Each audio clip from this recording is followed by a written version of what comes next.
بسم اللہ الرحمن الرحیم۔ والد ایک چھوٹے سے قصبے سے شہر آ بسے تھے کہ یہاں محنت مزدوری کی اچھی اجرت ملے گی تو ہی میرے بچے زندگی کے سکھ سے گزر سکیں گے۔ کچھ دن رہائش اور روزی کی تلاش میں سرگردہ رہنے کے بعد آخرکار اللہ تعالیٰ کی مدد سے دونوں ہی مسئلے حل ہو گئے۔ والد صاحب کو ایک کارخانے میں ملازمت مل گئی اور والدہ محلے کے گھروں سے کپڑے لا کر سینے لگیں۔ سفر وسیلہ ظفر کے مصداق، واقعی اللہ تعالیٰ نے ہم بے کسوں کے رزق روزی میں اضافہ کر دیا، اور جو رشتہ دار یہ کہتے تھے کہ گاؤں چھوڑ کر شہر جا رہے ہو، دیکھ لینا منہ لٹکا کر واپس آؤ گے، وہ اب خود بھی شہر آنے کا سوچ رہے تھے۔ انسان محنت کرے تو صلہ ملتا ہے۔ وقت کے ساتھ ساتھ خوشحالی کا سفر جاری رہا۔ شروع دنوں میں والد کو ایک دیرینہ دوست نے سستے کرائے پر مکان ملتان کے ایک مضافاتی علاقے میں دلوا دیا تھا۔ ابا نے بعد میں 5 مرلے کا پلاٹ قسطوں پر لے کر اس پر کچے پکے کمرے ڈلوا لیے تاکہ رہائش کا مسئلہ حل ہو اور کرائے سے بھی جان چھوٹ جائے۔ گاؤں سے شہر آئے 5 برس ہو چکے تھے۔ ہمارے مالی حالات بھی سنبھل گئے تھے کہ اچانک یہ حادثہ پیش آ گیا۔ والد صاحب کا ہاتھ ڈیوٹی کے دوران آہنی مشین کے پٹے میں آ گیا اور وہ شدید مضروب ہو گئے۔ ساتھیوں نے انہیں فوراً ہاسپٹل پہنچایا۔ باوجود آپریشن وہ جاں پر نہ ہو سکے۔ خوشحالی کا خواب ادھورا رہ گیا، وہ جان سے گزر گئے۔ اب والدہ پر کفالت کا سارا بوجھ آن پڑا۔ واپس گاؤں لوٹ جانے سے معاشی مسئلہ حل ہونے والا نہ تھا، بلکہ اور زیادہ مسائل بڑھ جاتے۔ کچھ رشتہ داروں نے بہت کہا کہ واپس آ جاؤ، ہم آپ کے بچوں کی کفالت کریں گے، مگر میری خوددار اور جہاں دیدہ ماں جانتی تھی یہ ہمدردیاں وقتی ہیں۔ ہرگز یہ لوگ آخر تک ساتھ دینے والے نہیں ہیں، بلکہ لڑکیوں کو ضرور تعلیم کے زیور سے محروم کر دیں گے۔ ان دنوں میں 9 برس کی تھی اور 5ویں میں پڑھ رہی تھی۔ چھوٹی بہن صبا تیسری جماعت کی طالبہ تھی۔ ایک بھائی بچپن میں پولیو کی بیماری سے معذور ہو چکا تھا، جبکہ دوسرا 6ٹھی کا طالب علم تھا۔ سر پہ باپ کا سایہ نہ رہے تو زمانے کے سرد گرم سے یتیم بچے بہت زیادہ متاثر ہوتے ہیں۔ ہم بھی متاثر ہوئے مگر سیانے ہو گئے۔ بھائی نے مشکل سے 6ٹھی کا سالانہ امتحان دیا۔ اس سے مجبوراً ہماری خاطر ایک ورکشاپ پر چھوٹو بن کر 12 گھنٹے کی مشقت کرنی پڑی۔ امی جان چاہتی تھیں کہ ہم دونوں بہنیں گھر کے کام میں ان کے ہاتھ بٹائیں تاکہ وہ پوری تندہی سے رات دن سلائی کر کے گھر کا خرچہ پورا کر سکیں۔ چھوٹی بہن کو پڑھنے کا زیادہ شوق نہ تھا، لیکن میں تعلیم حاصل کرنا چاہتی تھی، کلاس میں فرسٹ آتی۔ جب ٹیچر کو پتہ چلا کہ یتیمی کی وجہ سے اسکول چھوڑ رہی ہوں، انہوں نے وظیفہ لگوا دیا اور تعلیم کا خرچہ اٹھانے کا بھی بندوبست کر دیا۔ انہی کے سمجھانے پر امی مجھے پھر سے اسکول بھیجنے پر راضی ہو گئیں۔ والدہ کی تو ساری امیدیں بیٹے کے ساتھ وابستہ تھیں، مگر پڑھنا اس کے وہ کچھ ایسا ہونہار اور لائق طالب علم نہیں تھا۔ تبھی امی کو سمجھاتی تھی، ماں مجھے بیٹی مت سمجھو، جو خواب آپ نے اپنے بیٹے سے وابستہ کیے ہیں وہ مجھ سے وابستہ کر لیں۔ وعدہ کرتی ہوں پڑھ لکھ گئی تو کچھ بن کر دکھاؤں گی، اور کبھی بھی آپ کو یہ محسوس نہیں ہوگا کہ میں ایک لڑکی ہوں، تب آپ میرے لڑکی ہونے پر فخر کریں گی۔ سچ کہتی ہوں کہ گریجویشن کرنے تک قدم قدم پر بہت زیادہ مشکلات دیکھی تھیں۔ مجھے امی جان ہر وقت کہتی تھیں، بس اب پڑھائی چھوڑ دو، گھر بیٹھو، تم بڑی ہو گئی ہو، سر پر باپ کا سایہ نہیں ہے، ایسا نہ ہو کہ کالج آتے جاتے تمہارے ساتھ کوئی حادثہ ہو جائے اور عمر بھر کے لیے پچھتاوا یا رسوائی پڑ جائے۔ میں بیوہ عورت ہوں، کس طرح زمانے کا مقابلہ کر پاؤں گی، جبکہ رشتہ داروں سے بھی ہم ناتا توڑ بیٹھے ہیں۔ بیان نہیں کر سکتی کہ گریجویشن کرنے تک کتنے مصائب جھیلے، مگر ہمت نہ ہاری۔ اپنے نصب العین کو مینارۂ امید بنا کر یہ سفر طے کرتی رہی، کبھی بھوکے پیٹ رہ کر، پیدل چل چل کر، اور کبھی ٹیوشنز پڑھا کر۔ آخر کار سالانہ امتحان ہوا اور شاندار نمبروں سے کامیابی ملی۔ انہی دنوں جب کہ سوچ رہی تھی کہ گریجویشن تو آگے بڑھنے اور کچھ بننے کی پہلی سیڑھی ہے، مستقبل میں کون سا کورس کروں، کیا ٹریننگ لوں۔ جی تو چاہتا تھا کہ ماسٹرز کروں، لیکن حالات ایسے نظر نہ آ رہے تھے۔ انہی دنوں جب کہ گمگوں کی کیفیت میں ڈوبی ہوئی تھی، والدہ نے اچانک انکشاف کیا کہ انہوں نے میرا رشتہ طے کر دیا ہے۔ دم بخود رہ گئی۔ اماں میں نے تو ابھی بہت کچھ کرنا ہے، آگے پڑھنا ہے، ابھی منزل نہیں آئی، اور آپ نے مجھ سے پوچھے بغیر رشتہ بھی طے کر دیا۔ کیوں اتنی جلدی ہے آپ کو مجھے بیانے کی؟ یہ جلدی ہے کیا، تمہارا بھائی ایک قابل مستری بن گیا ہے، اس نے گھر کی ذمہ داری سنبھال لی ہے، اب تمہارے کچھ بننے کی ضرورت نہیں ہے۔ تیری چھوٹی بہن نے میٹرک کر لیا ہے، لڑکیوں کے لیے بس اتنا بہت ہوتا ہے، خاص طور پر جبکہ ہمارے حالات پورے سے ہو رہے ہوں۔ تم دونوں کا بیاہ ہو جائے تو ہی قاسم کا گھر بسا سکوں گی۔ وہ کہتا ہے کہ یہی شرط ہے کہ پہلے بہنوں کی شادی ہو، پھر میں اپنا گھر بساؤں گا۔ اماں کی عجیب منطق سن کر پریشان ہو گئی۔ بالآخر وہ جیت گئیں اور میں ہار گئی۔ میرے خواب ادھورے رہ گئے۔ انہوں نے محلے کی ایک جاننے والی خاتون کے توسط سے میرے لیے رشتہ ڈھونڈ لیا تھا۔ یہ لوگ کافی خوشحال تھے اور ہم نے والد کی وفات کے بعد اتنی تنگ دستی دیکھی تھی کہ اب میری ماں کی پہلی ترجیح یہی تھی کہ بیٹی خوشحال گھر میں جائے۔ شادی کے پہلے ہی دن شوہر صاحب نے اپنے ماضی کے قصے سے پردہ اٹھا دیا۔ گھونگھٹ اٹھاتے ہی میرے ارمانوں کی دنیا پر یہ کہہ کر بم گرا دیا کہ امی کے مجبور کرنے پر تم سے شادی کی ہے۔ تم کو شوہر کا پیار بھی دوں گا کہ یہ تمہارا حق ہے، لیکن مجھ سے اولاد کی توقع نہ کرنا۔ وجہ یہ بتائی کہ میں ایک لڑکی سے بہت پیار کرتا ہوں، بلکہ ہم دونوں ایک دوسرے سے عشق کرتے تھے، مگر لڑکی کے ماں باپ نے زبردستی اس کا رشتہ اپنے رشتہ داروں میں کسی سے کر دیا۔ مناہل نے میری خاطر خودکشی کی کوشش بھی کی، مگر زندگی تھی، بچ گئی۔ میں نے اس کے ساتھ یہ قسم کھائی تھی کہ بے شک میری شادی ہو جائے، مگر وہ جب بھی لوٹ کر آئے گی اس کے ساتھ وفا کا بندھن باندھوں گا، شادی کروں گا۔ تب اس نے بھی یہ شرط لگائی تھی کہ وہ لوٹ کر ضرور آئے گی، مگر مجھ سے شادی اسی شرط پر کرے گی کہ میری اولاد نہ ہو۔ اگر صاحب اولاد ہو گیا تو وہ بچوں کی سوتیلی ماں نہیں بنے گی، کیونکہ خود اس کی ماں سوتیلی تھی جس نے اس پر ظلم ڈھائے اور زبردستی شادی کرا دی۔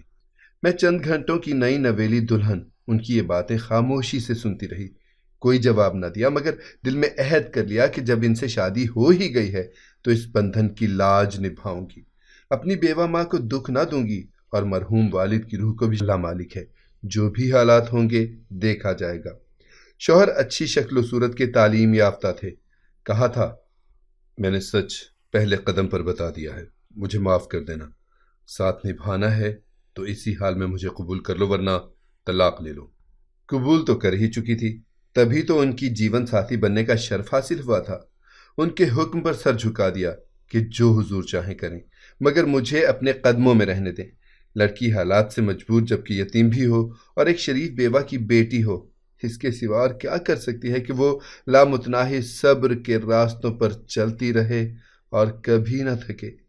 ماں نے تو اس نقطۂ نظر سے کہ خوشحال گھر بیاہا تھا، جہیز کی خاطر اپنی ساری جمع پونجی کے علاوہ قرض بھی لے لیا تھا کہ سسرال میں عزت و توقیر ہوگی۔ کوئی جانتا تھا کہ کس قدر گھاٹے کا سودا کر رہے ہیں؟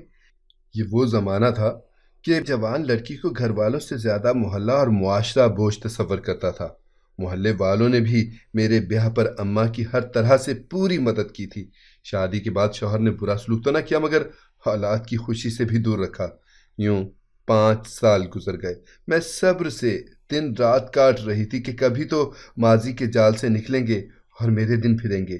لا علم تھی کہ ان کی سابقہ محبوبہ کہاں ہے، کس حال میں ہے، یہ اس سے ابھی ملتے ہیں یا نہیں، ان سے سوال بھی نہ کر سکتی تھی۔ شادی کے 6 سال بعد ایک روز بولے، سارا، میں نے تم کو آگاہ کیا تھا نا کہ میری محبوبہ ایک روز ضرور لوٹ کر آئے گی۔ اس کے شوہر سے طلاق ہو چکی ہے۔ مناہل نے بھی اپنا وعدہ نبھایا ہے کہ اولاد نہیں ہونے دی۔ اب ہم شادی کر سکتے ہیں۔ اس کے والد اس دنیا میں نہیں ہیں، جو کہ ہماری راہ میں سب سے بڑی رکاوٹ تھے۔ وہ اس رسان سے باتیں کر رہے تھے کہ جیسے میں ان کی بیوی نہیں کوئی بے جان چیز ہوں۔ یہ خیال کیے بغیر کہ ان کی باتوں سے میرے دل کو کتنی تکلیف پہنچ رہی ہے۔ وہ کہتے جا رہے تھے، سارا، سچ کہتا ہوں کہ غم جدائی اٹھاتے اٹھاتے مناہل نیم جان ہو چکی ہے۔ اب اگر میں نے اس کا ہاتھ نہ تھاما تو وہ مر جائے گی، اور اس کا خون تمہارے ذمہ ہوگا۔ آپ کر لیں اس سے شادی، مگر مجھ سے کیا چاہتے ہیں؟ تم مجھے لکھ کر اجازت دو دوسری شادی کی، اور میں کے جا کر رہو۔ میں وقتاً فوقتاً آ جایا کروں گا، خرچہ بھی دیا کروں گا۔ اور اگر میں گھر سے نہ جاؤں، کیونکہ شادی شدہ عورت کا میکے رہنا اتنا آسان نہیں، تو مجبوراً مجھے تمہیں طلاق دینی پڑے گی۔ وہ تو اتنی کبیدہ خاطر ہے کہ اب اس کا دل توڑا نہیں جا سکتا۔ وہ اپنے سامنے اس گھر میں تمہارا موجود رہنا بھی برداشت نہیں کرے گی۔ یا خدا، کیا کوئی انسان اتنا بھی خود غرض ہو سکتا ہے کہ اپنی خوشیوں کے سامنے اسے کسی اور کا وجود ہی نظر نہ آتا ہو؟ اپنا گھر چھوڑنے پر میں کسی صورت راضی نہ تھی۔ قسمت میں جیسی بھی ادھوری ازدواجی خوشیاں مل گئی تھیں، میں نے ان کو قبول کر لیا تھا، کیونکہ گھر عورت کا خواب ہوتا ہے، اس کا مان اور تحفظ کی ضمانت ہوتا ہے۔ گھر کی ٹھنڈی چھاؤں سے نکلنے کو کس عورت کا دل چاہتا ہے؟ میں نے کہا، ٹھیک ہے، میں میکے چلی جاتی ہوں۔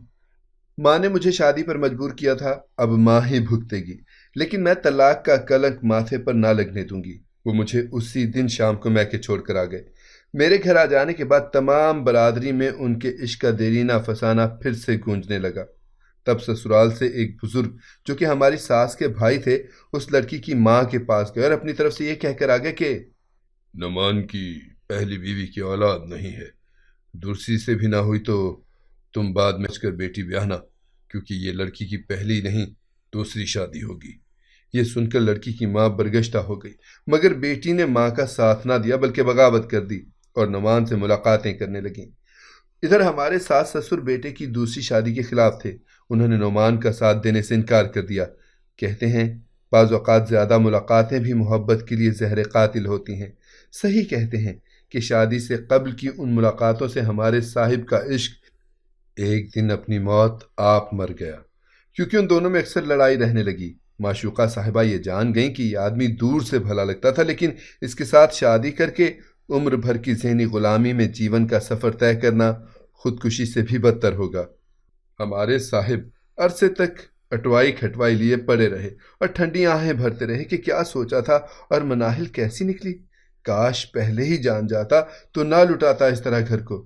میں اگر پڑھی لکھی نہ ہوتی تو شاید غموں کے اندھیرے مجھے نگل جاتے۔ تعلیم اس وقت ایک روشن چراغ کی طرح سامنے آئی، مجھے راہ دکھائی۔ نرسنگ میں داخلہ لے لیا اور اب کچھ اور نہیں کر سکتی تھی، اور شفیق ڈاکٹر صاحب کی کوشش سے دبئی کے ایک ہاسپٹل میں ملازمہ ہو گئی۔ یہاں آ کر زندگی کی کچھ سہولیات میسر آئیں تو تندہی سے ڈیوٹی سر انجام دینے لگی۔ تنخواہ اچھی تھی، اور کیا چاہیے تھا؟ اتنے غیر ذمہ دار اور بچگانہ ذہن رکھنے والے بے وفا شوہر کی غلامی سے تو اپنی محنت کی کمائی بھلی تھی۔ مریضوں اور دکھیاروں کی خدمت سے مجھے سکون ملنے لگا۔ کبھی کبھی اپنی اجڑی زندگی پر افسوس بھی ہوتا تھا کہ ناحق دو چاہنے والوں کے ڈرامے میں میری زندگی بھینٹ چڑھ گئی۔ 3 سال پہلے جاب میں رہی، ترقی بھی ہوئی، البتہ والدہ اور بہن بھائیوں سے دوری ستاتی ضرور تھی۔ گھر سے ملازمت میری مجبوری تھی کہ عمر بھر تو کسی پر بوجھ نہ بن سکتی تھی۔ 3 سال بعد اچانک بھائی کے ذریعے خبر ملی کہ تمہارے شوہر صاحب کا ایکسیڈنٹ ہو گیا ہے، بہت تکلیف میں ہیں، ٹانگوں کی ہڈیاں کئی جگہ سے ٹوٹی تھیں، فی الحال تو عرصے تک بستر پر رہیں گے۔ اب رو رو کر تم کو یاد کرتے ہیں کہ میری با وفا بیوی اگر اس وقت پاس ہوتی تو میری خدمت کرتی۔ اب تمہاری مرضی ان کی عیادت کو آؤ یا نہ آؤ۔ میں نے بھائی کو جواب دیا کہ ان کو ضرورت ہوگی تو خود رابطہ کریں گے۔ انہیں ضرورت پڑ گئی۔ سسر صاحب خود امی اور بھائی کے پاس آئے کہ شاید غفلت کی سزا ملی ہے، لیکن اب میرا بیٹا بہت تکلیف میں ہے، سارا کو ہر وقت یاد کرتا ہے، مہربانی ہوگی اگر اس سے بات کروا دیں۔ والدہ نے فون پر بات کروا دی۔ سسر صاحب مجھے بیٹیوں کی طرح پیار کرتے تھے۔ فون پر ان کو روتا سن کر رہ نہ سکی، اور انہی کی منت زاری پر میں پاکستان آ گئی۔ کافی عرصے کے بعد گھر گئی تھی۔ اپنا کمرہ دیکھ کر آنکھوں سے آنسو بہہ نکلے۔ وہ اسی طرح سجا ہوا تھا جیسے میں چھوڑ کر ساس سسر ہاسپٹل آئے۔ نعمان کی حالت دل تڑپ گیا۔ پٹیوں میں جکڑے ٹوٹے پھوٹے بستر پر نیم جان پڑے تھے۔ مجھے دیکھا تو ان کی آنکھوں میں زندگی کی چمک آد کر آئی۔ کہا، یقین تھا تم ضرور آؤ گی، کیونکہ تم ایک اچھی انسان ہو، اور اچھا انسان کبھی اپنی اچھائی نہیں چھوڑ سکتا۔ میں کیا کہتی، بس آنکھوں سے ٹپ ٹپ آنسو گرنے لگے۔ وہ لمحات یاد آئے جب گھر سے نہ جانے کے لیے منتیں کر رہی تھی، اور انہوں نے میری ایک نہ سنی، مجھے چند جوڑے بھی اٹھانے نہ دیے کہ تمہارا سامان بعد میں پہنچا دوں گا، مگر تم ابھی چلی جاؤ۔ آج کی رات آنے سے پہلے یہ وعدہ میں نے مناہل سے کر لیا ہے۔ خیر، جو گزری گزر گئی۔ اب تو ایک معذور انسان میرے سامنے بستر پر پڑا تھا، اور میں نرس تھی، بیماروں کی خدمت گار۔ میں نے دن رات تندہی سے ان کی خدمت کی، اور اس بات کی بھی پرواہ نہ کی کہ نوکری چلی جائے گی۔ دبئی جاب پر واپس نہ جا سکی اور استعفیٰ بھجوا دیا۔ دن رات زخمی نعمان کی خدمت کی۔ زندگی تھی، بچ گئے۔ سال بھر بستر پر رہے، پھر ویل چیئر پر آ گئے۔